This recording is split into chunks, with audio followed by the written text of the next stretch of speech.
Hi friends, welcome to Dzire mind channel. ఈరోజు వచ్చేసరికి మనము ఆర్టికల్ 20 అంటే స్వేచ్ఛ గురించి చూద్దామండి.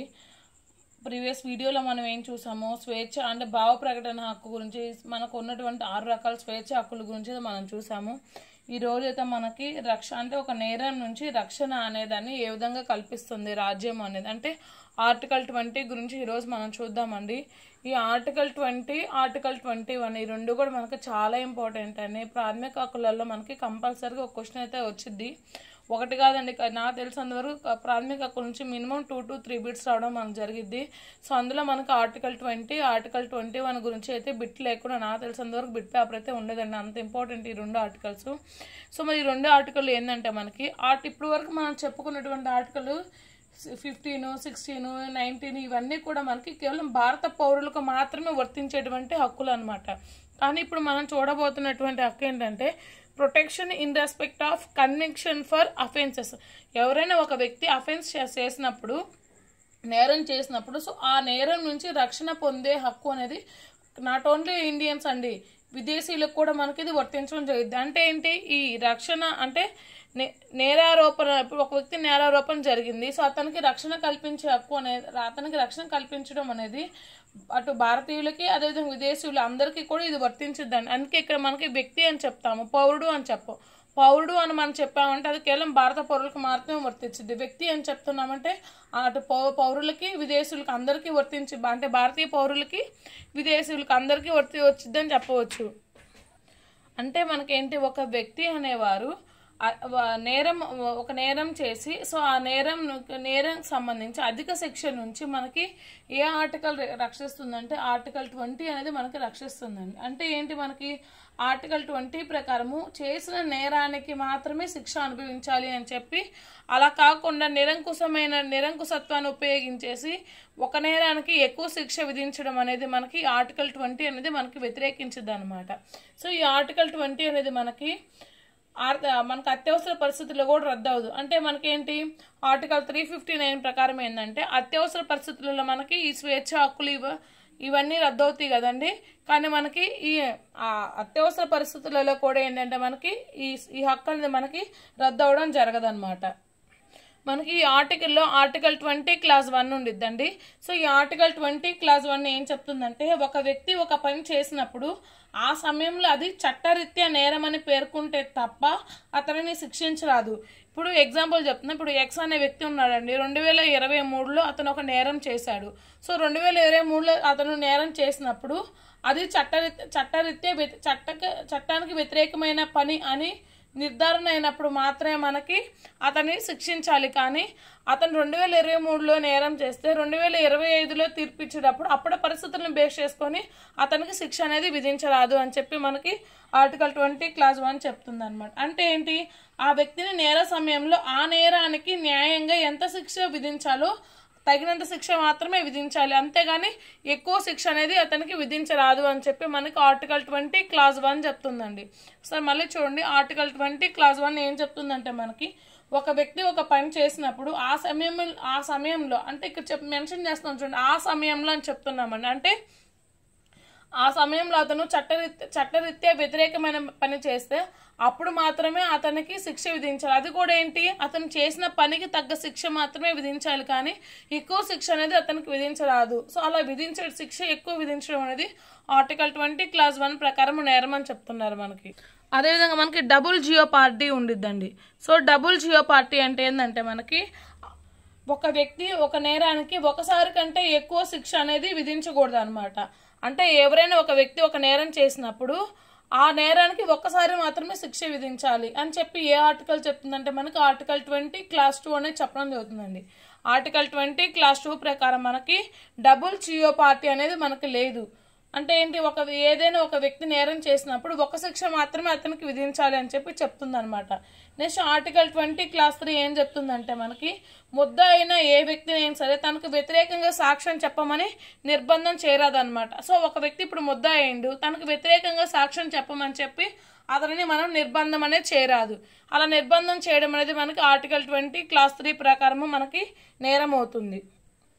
అలా మనకి ఈ చట్టం ఈ ఆర్టికల్ ఏం చెప్తుందంటే మనకి అక్రమ అరెస్టుల నుంచి వ్యక్తులను రక్షిస్తుందని చెప్పి మనం చెప్పవచ్చు. అంటే అతను చేసిన నేరానికి తగిన శిక్ష విధించాలి, కానీ అంతకంటే ఎక్కువ శిక్ష అతనికి విధించకూడదు అని చెప్పి మనకి ఆర్టికల్ 20 అనేది మనకి చెప్పడం జరుగుతుంది. సో ఈ ఆర్టికల్ 20లో మనకి కొన్ని కేసెస్ ఉన్నాయండి. సో ఆ కేసెస్ అనేవి మనకి లక్ష్మీకాంత్ బుక్లో ఇవ్వలేదు, నా నోట్స్లో ఉన్నాయి. సో అందుకని మీకు నోట్స్లోది ఏమేమి కేసులు ఉన్నాయో ఒకసారి చూద్దామండి. మనకు ఆర్టికల్ 20 క్లాస్ 1 ప్రకారం ఉన్నటువంటి కేసులు అండి. సో ఈ కేసులు చాలా ఇంపార్టెంట్ అండి. ఒక కేసు చదువుతున్నామంటే మనకు అది ఏ ఇయర్లో వచ్చింది అనేది కూడా ఇయర్ మాత్రం కంపల్సరీ గుర్తుపెట్టుకోవాలండి. మనకి ఇక్కడ ఆర్టికల్ 20 క్లాస్ 1 ఏంటంటే కార్య అనంతరం చేసినటువంటి శాసనాల నుండి రక్షణ పొందే హక్కు. మనకి దీనికి ఎగ్జాంపుల్ మీకు ఇప్పుడు కేసు చెప్తాను, అది ఈజీగా అర్థమవుతుంది. Kedarnath versus state of Punjab ఉందండి మనకి ఇక్కడ. Kedarnath versus state of Punjab ఈ కేసు ఎప్పుడు వచ్చిందంటే మనకి 1961 అండి. సో ఈ 1961లో ఈ కేసు వచ్చింది కదా. సో అసలు ఈ కేసు దేనికి సంబంధించిందంటే మనకి ఇప్పుడు 1947లో ఒక వ్యక్తి ఒక పని చేశాడు. అతనికి ఏం చేశారు, 1949లో చేసిన చట్టం ప్రకారము అతనికి నేరమైంది. సో అలాంటప్పుడు అతనికి శిక్ష అనేది విధించరాదనమాట.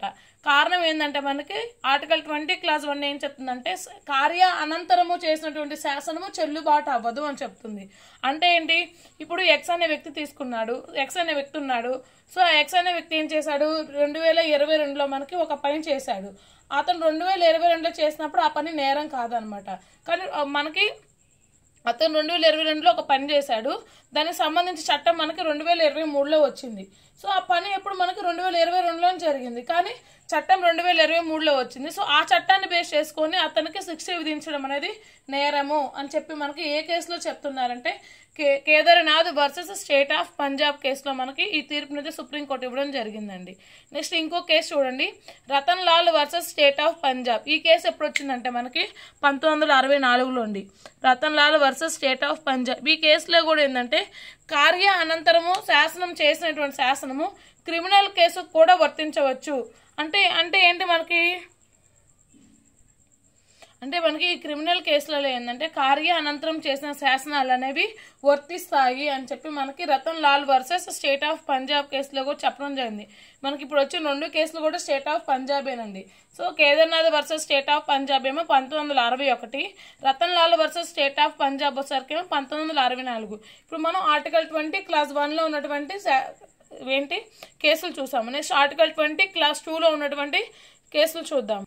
ఆర్టికల్ 20 క్లాస్ 2 ఏం చెప్తుంది మనకి, డబుల్ జియోపార్డీ అనేది చెల్లదు అని చెప్తుంది. అంటే ఒకే నేరానికి ఒకేసారి విచారించి ఒకేసారి శిక్ష విధించాలే కానీ ఒక నేరానికి 2 సార్లు శిక్ష విధించడం అనేది డబుల్ జియోపార్డీ అవుతుంది. సో అది ఆర్టికల్ 20 క్లాస్ 2కి వ్యతిరేకము అని చెప్పి మనకి ఈ ఆర్టికల్ చెప్తుంది. సో మరి దీనికి సంబంధించిన కేసు ఏంటంటే మనకి AA Mulla versus state of Maharashtra అండి.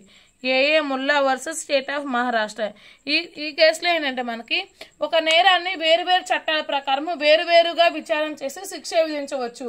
అలా చేయడం అనేది డబుల్ జియోపార్డీ కిందకు రాదు అని చెప్తున్నారు. అంటే ఏం చెప్తున్నారు ఇక్కడ, ఇప్పుడు ఒక వ్యక్తి ఎక్స్ అనే వ్యక్తి ఒక నేరం చేశాడు. సో ఆ చేసిన నేరం అనేది మనకి వివిధ సెక్షన్లు ఉపయోగించి అతని మీద ఎక్కువ నేరాలు మోపచ్చు. అంటే అతనికి ఎక్కువ శిక్ష అనేది విధించవచ్చు. ఇప్పుడు ఎక్స్ అనే వ్యక్తి ఇప్పుడు ఒక పని చేశాడు. సో ఆ పనికి ఏంటంటే 4 సెక్షన్ల ద్వారా అతనికి 4 శిక్షలు విధిస్తున్నారనమాట. సో అలా 4 శిక్షలు విధించడం అనేది డబుల్ జియోపార్డీ కిందకి రాదు. ఎందుకంటే అతను చేసిన పని ఒకటైనా ఆ పనికి 4 సెక్షన్లలో అతనికి పనిష్మెంట్ ఉంది కాబట్టి సో ఈ 4 సెక్షన్లు బేస్ చేసుకొని 4 రకాల పనిష్మెంట్లు అతనికి ఇస్తారు. అలా ఇవ్వడం అనేది డబుల్ జియోపార్డీ కిందకి రాదు అని చెప్పి మనకి ఏ కేసులో సుప్రీంకోర్టు చెప్పడం జరిగిందంటే AA Mulla versus state of Maharashtra కేసులో మనకి తీర్పునివ్వడం జరిగింది.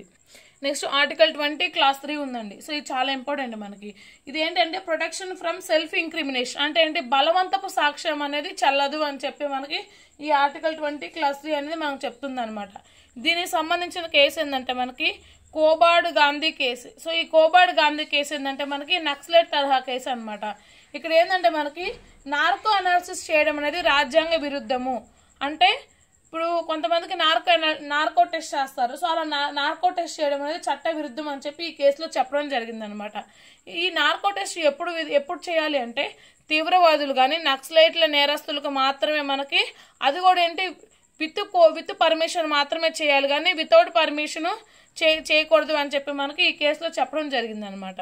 నెక్స్ట్ బాంబే వర్సెస్ కటికలూడు వాగడే కేసు ఉందండి. సో ఈ కేసులో ఏంటంటే మనకి నేరస్తుల నుంచి మనకి ఫింగర్ ప్రింట్స్ని తీసుకోవడము, వైద్య పరీక్షలు చేయడం అనేది రాజ్యాంగబద్ధమే అని చెప్పి మనకి సుప్రీంకోర్టు ఈ కేసులో చెప్పడం జరిగింది.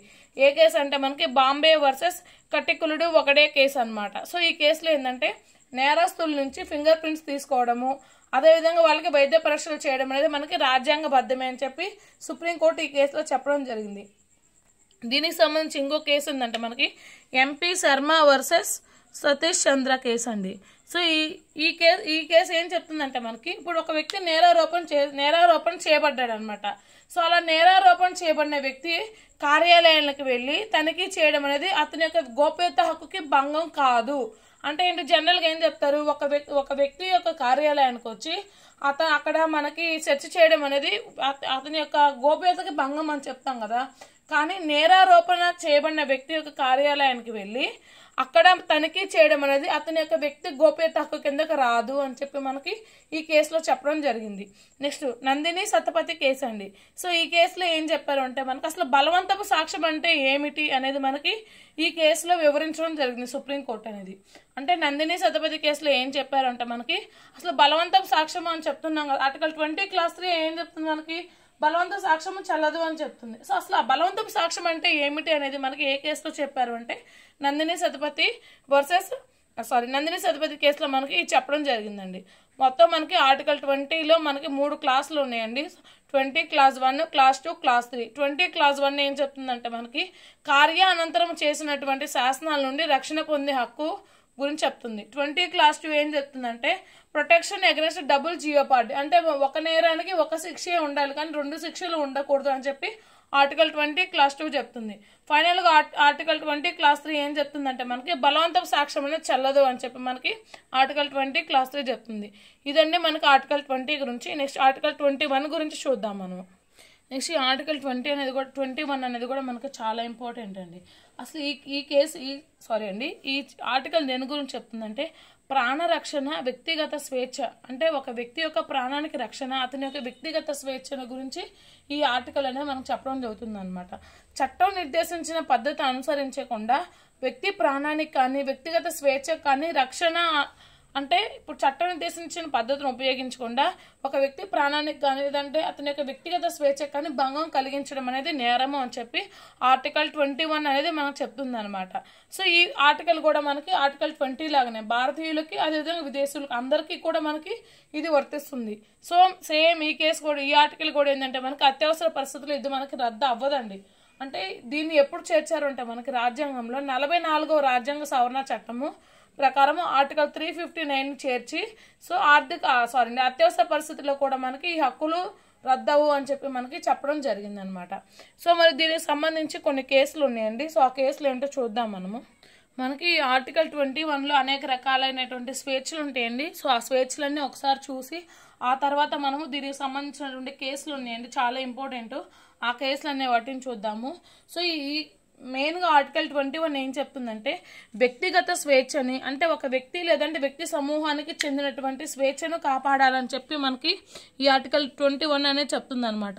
అంటే ఏంటి, మనకి ఇక్కడ చట్టం నిర్దేశించిన పద్ధతిని ఉపయోగించి మాత్రమే వ్యక్తి స్వేచ్ఛను కాపాడే, చట్టం నిర్దేశించిన పద్ధతి అనుసరించకుండా ఒక వ్యక్తి యొక్క స్వేచ్ఛకు కానీ లేదంటే అతని యొక్క రక్షణకు కానీ భంగం కల్పించకూడదు అని చెప్పి మనకి సుప్రీంకోర్టు చెప్పడం జరిగింది అనమాట. ఏ కేసులో చెప్పిందంటే మనకి మేనకా గాంధీ కేసులో చెప్పడం జరిగిందండి. సో ఈ మేనకా గాంధీ కేసు గురించి ఇప్పుడు మనం చూద్దాము. అసలు ముందు ఇందులో ఉన్నటువంటి స్వేచ్ఛలు ఏమేంటి అనేది చూద్దామని, అంటే ఆర్టికల్ 21 కిందకి మనకి ఏ స్వేచ్ఛలు వస్తాయో చూద్దాము. ఇందులో మనకి చాలా రకాలైనటువంటి స్వేచ్ఛలు వస్తాయండి. అందులో ఫస్ట్ వన్ ఏంటంటే వ్యక్తి ఔన్నత్యము, అదేవిధంగా మనకి జీవించే హక్కు, అదేవిధంగా హానికర పరిశ్రమల నుంచి రక్షణ పొందే హక్కు, దాంతోపాటు కలుషితమైన నీరు గాలి నుంచి వ్యక్తికి రక్షణ పొందే హక్కు. అంటే ఏంటి, అతనికి స్వచ్ఛమైన ఎన్విరాన్మెంట్ కల్పించే బాధ్యత కూడా రాజ్యాంగదేనండి. అంతే కదా, ఒక వ్యక్తి హెల్దీగా ఉండాలి అంటే అతని చుట్టుపక్కల ఉన్నటువంటి పరిసరాలు కూడా అన్ని హెల్దీగానే ఉండాలి. అంటే అతనికి స్వచ్ఛమైన గాలి, స్వచ్ఛమైన నీరు, స్వచ్ఛమైన వాతావరణం కల్పించే బాధ్యత కూడా జీవించే హక్కులు ఒక భాగమే. సో దాన్ని రాజ్యం కల్పించాలి అని చెప్పి మనకి సుప్రీంకోర్టు చెప్పడం జరిగిందండి. నెక్స్ట్ జీవనోపాధి పొందే హక్కు కూడా మనకి ఆర్టికల్ 21 కిందే ఉండిద్దండి. ఏకాంతపు హక్కు, ఆశ్రయాన్ని పొందే హక్కు, ఆరోగ్య హక్కు, అదేవిధంగా మనకి 14 సంవత్సరాల లోపు పిల్లలు ఉంటారు కదండి. సో వాళ్ళందరికీ దీనికి సంబంధించి సపరేట్గా మళ్ళీ క్లాస్ ఉండిద్దండి, అది చూద్దాము. నెక్స్ట్ ఉచితంగా న్యాయ సలహాని పొందే హక్కు, అదేవిధంగా ఒంటరి కారాగారవాస హక్కు. అంటే ఇప్పుడు మనకి ఉచిత న్యాయ సహాయం పొందే హక్కు అంటే ఇప్పుడు మనకి లీగల్ సెల్స్ పెట్టడం జరిగిందండి. సో అలాంటి దేని ప్రకారం పెట్టాలంటే మనకి ఫ్రీగా మనకి జ్యుడిషియల్ సర్వీసెస్ అందిస్తున్నారు. సో అది దేనిలో భాగంగా అంటే మనకి ఈ ఆర్టికల్ 21లో భాగంగానే కల్పించడం జరుగుతుంది. అదేవిధంగా సత్వర విచారణ పొందే హక్కు, అదేవిధంగా సంఖ్యలకు వ్యతిరేకంగా హక్కు, అదేవిధంగా అమానుషమైన నిరాదరణకు వ్యతిరేకమైన హక్కు, అదేవిధంగా విదేశాలకు వెళ్లే హక్కు, దాంతోపాటు బలవంతపు వెట్టి చాకరీకి అంటే బలవంతపు చాకరీ ఉంటుంది కానీ సో దాన్ని వ్యతిరేకించే హక్కు కూడా మనకి ఇందులో భాగమే. అంతే కదండి, ఒక వ్యక్తి యొక్క శ్రమను దోపిడీ చేసే అధికారం అనేది ఎవరికీ లేదు. సో ఆ శ్రమకు తగిన ప్రతిఫలన ప్రతి వ్యక్తికి అందించాల్సిందే మనకి. సో అలా అందించకుండా అతని యొక్క శ్రమని దోపిడీ చేయడం అనేది కూడా మనకి జీవించే హక్కు కిందే, అంటే అలా చేయడం అనేది జీవించే హక్కుకి వ్యతిరేకంగానే వస్తుంది అనమాట మనకి. అదేవిధంగా మనకి కస్టడీలో కొంతమంది ఏం చేస్తారు, టార్చర్ చేస్తూ ఉంటారు అనమాట. సో అలా చేయడం కూడా మనకి ఈ హక్కుకి ఉల్లంఘన కిందకే వస్తుంది, ఆర్టికల్కి వ్యతిరేకంగానే వస్తుంది అనమాట. అదేవిధంగా అత్యవసర ఔషధ సహాయాన్ని పొందే హక్కు కూడా కలిగి ఉంటారు ప్రతి పౌరుడు, అంటే ప్రతి వ్యక్తి కూడా. దాంతోపాటు ప్రభుత్వ వైద్యశాలలో సత్వర వైద్య సహాయాన్ని కూడా పొందే హక్కు ప్రతి వ్యక్తి కలిగి ఉంటారండి. ఇప్పుడు ఒక వ్యక్తి ఏదైనా పని చేశాడు, సో అతను ఏం చేస్తారు, సమాజం నుంచి వెలివేస్తారంట. సో అలా రాజ్య బహిష్కరణ చేయడం కూడా మనకి ఈ హక్కుకి భంగం కలిగించినట్టే అని చెప్తున్నారు. అదేవిధంగా మనకి స్త్రీల యొక్క ఔన్నత్యాన్ని గౌరవించడము, ప్రజల సమక్షంలో ఉరిశిక్ష చేయడం కూడా మనకి జీవించే హక్కుని ఉల్లంఘించినట్టే అవుతుందండి. అదేవిధంగా మనకి సమాచారం హక్కు, కుటుంబ పింఛన్ పొందే హక్కు, సంఖ్యలను వ్యతిరేకించే హక్కు, నిద్రించే హక్కు, శబ్ద కాలుష్యం నుంచి స్వేచ్ఛను పొందే హక్కు, సుస్థిర అభివృద్ధి హక్కు, అదేవిధంగా అవకాశ హక్కు, ఇవన్నీ కూడా మనకి జీవించే హక్కులో భాగంగానే మనకి అనేక రకాలైనటువంటి హక్కులు మనకి రాజ్యాంగం అనేది మనకు ప్రసాదించడం జరిగిందనమాట. సో వీటిలో దేనికి భంగం కలిగినా కానీ మనము న్యాయస్థానం నుంచి మనం రక్షణ పొందవచ్చు. సో ఇవి ఇందులో ఉన్నటువంటి ఈ హక్కుకు సంబంధించి చూసాం కదండి. సో దీనికి సంబంధించిన అసలు కేసులు ఏమున్నాయో ఇప్పుడు చూద్దాం మనము. అసలు ఈ హక్కుని మనం ఎక్కడి నుంచి తీసుకున్నామంటే మనము జపాన్ నుంచి గ్రహించడం జరిగిందండి. సో జపాన్ నుంచి మనం ఈ హక్కును గ్రహించాము. ఇందులో ఉన్నటువంటి ఫస్ట్ కేసు ఏంటంటే ఏకే గోపాలన్ కేసు. ఇది ఎప్పుడు వచ్చిందంటే మనకి 1950లో వచ్చిందండి. ఏకే గోపాలన్ కేసు ఎప్పుడంటే 1950లో రావడం జరిగింది. సో ఆర్టికల్ 21కి ప్రాధాన్యతనిచ్చి మిగిలిన ఆర్టికల్స్ని వదిలేయాలి, అంటే సహజ న్యాయ సూత్రాలు భారతీయ రాజ్యాంగానికి వర్తించవని చెప్పి ఇక్కడ చెప్పడం జరిగిందండి. అంటే ఈ ఆర్టికల్ మనకి ఏం చెప్తుందంటే మనకి ఆర్టికల్ 21కి ఉన్నటువంటి ప్రాధాన్యత మిగిలిన ఆర్టికల్స్కి లేదు అని చెప్పి మనకి ఈ కేసులో చెప్పడం జరిగింది అనమాట. అంటే సహజ న్యాయ సూత్రాలు అనేవి భారత రాజ్యాంగంలో లేవు అని చెప్పి మనకి చెప్పడం జరిగింది అనమాట. ఈ సహజ న్యాయ సూత్రాలు ఏంటంటే రైట్ టు బి హియర్, ఏ వ్యక్తి కూడా తన సొంత కేసులో జడ్జిగా ఉండరాదు, అదేవిధంగా అధికార సంస్థ పక్షపాతం వహించకూడదు. సో ఇలాంటివన్నీ కూడా మనకి సహజ న్యాయ సూత్రాల కిందకు వస్తాయండి. సో అలాంటివన్నీ కూడా భారత రాజ్యాంగంలో వర్తించవు అని చెప్పి మనకి ఈ ఏకే గోపాలన్ కేసులో చెప్పడం జరిగింది. రెండో కేసు ఏంటంటే మనకి మేనకా గాంధీ కేసు అండి. సో ఈ కేసులో ఏంటంటే మనకి శాసనం అమలు కూడా, అంటే శాసనాలు అమలు చేయడం కూడా రాజ్యాంగం ప్రకారమే ఉండాలి, అంటే గౌరవప్రదమైన జీవనాన్ని కలిగి ఉండడం కూడా మనకి ప్రాథమిక హక్కు కానే వస్తుంది అని చెప్పి మనకి మేనకా గాంధీ కేసులో తీర్పునివ్వడం జరిగిందండి. అంటే ఏంటి, ఆర్టికల్ 21 ప్రకారం ఆత్మహత్య చేసుకోవడం అనేది నేరము, అంటే ఒక వ్యక్తి గౌరవప్రదంగా జీవించడం అనేది కూడా ప్రాథమిక హక్కులో భాగమే అని చెప్పి ఏ కేసులో చెప్పారు అని చెప్పి మనం అడుగుతారండి. మేనకా గాంధీ కేసు ఇది ఎప్పుడు వచ్చిందంటే మనకి 1978లో ఈ మేనకా గాంధీ కేసు రావడం జరిగింది. ఇప్పుడు జీవించడం ప్రాథమిక హక్కు చెప్పాము, దీనికి వయసు అంటే ఆపోజిట్లో ఇంకో కేసు ఉంటుంది చూడండి, P Rathinam versus union of India case. ఇది ఎప్పుడు వచ్చిందంటే మనకి 1994లో వచ్చిందండి. సో ఈ కేసులో ఏం చెప్పారంటే మనకి మరణించే హక్కు కూడా జీవించే హక్కులో భాగం, అంటే మనకి మరణించే హక్కు అనేది కూడా మనం జీవించే హక్కులో ఒక భాగంగానే చూడాలి అని చెప్పి మనకి ఈ కేసులో చెప్పడం జరిగింది. నెక్స్ట్ ఇంకో కేసు ఉంది, Sajjan Kaur versus state of Punjab 1996 అండి. సో ఈ కేసులో ఏం చెప్పారంటే మరణించే హక్కు అనేది ప్రాథమిక హక్కు కాదు అని చెప్పి మనకు చెప్పడం జరిగింది.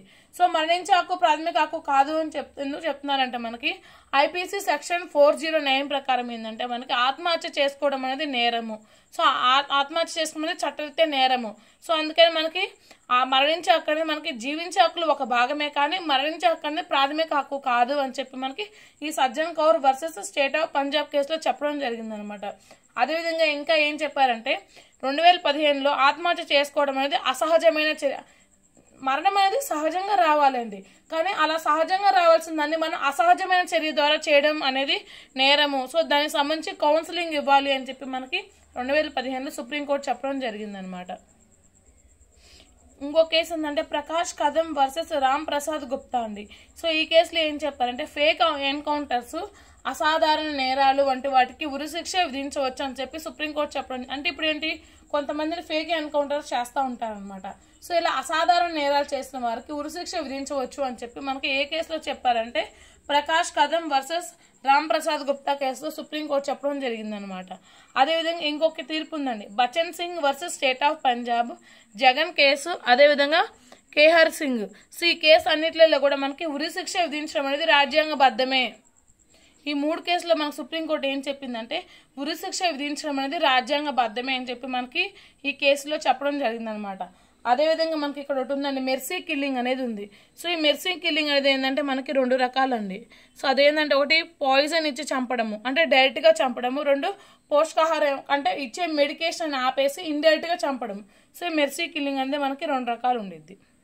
నెక్స్ట్ ఇంకో కేసు చూడండి, మనకి ఇక్కడ చూడండి, T Venkatesh versus state of AP కేసులు ఏంటంటే మరణించే హక్కు ప్రాథమిక హక్కు కాదు. సో మరణించే హక్కు ప్రాథమిక హక్కు కాదని ఏ కేసులో చెప్పింది మనకి Sajjan Kaur versus state of Punjab కేసులో చెప్పింది. అదేవిధంగా మనకి సేమ్ అదే తీర్పు ఏంటంటే T Venkatesh versus state of AP కేసులో ఏంటంటే మరణించే హక్కు ప్రాథమిక హక్కు కాదు, మెర్సీ కిల్లింగ్ అనేది కూడా మనకి ప్రాథమిక హక్కు కాదు అని చెప్పి ఈ కేసులో చెప్పడం జరిగింది.